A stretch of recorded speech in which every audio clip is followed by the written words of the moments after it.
আসসালামু আলাইকুম। আজকে আপনাদেরকে দেখাবো মেশিনের মাধ্যমে কীভাবে দুধ দহন করা হয়।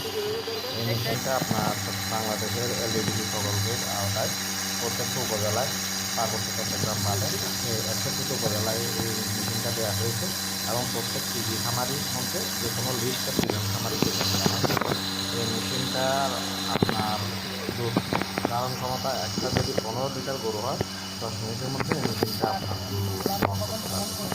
এবং এই মেশিনটা খুবই ভালো, এটা আমরা যখন উপজেলায় গিয়েছিলাম ওখানে এই ভিডিওটা করা হয়েছে।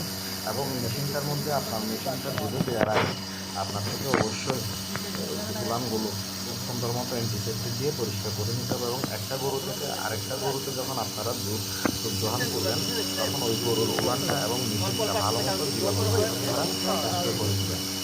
এই এখন দেখতে পাচ্ছেন এটা বাট লাগানোর পরে আপনার এই দুধ দেওয়া শুরু করে দিচ্ছে।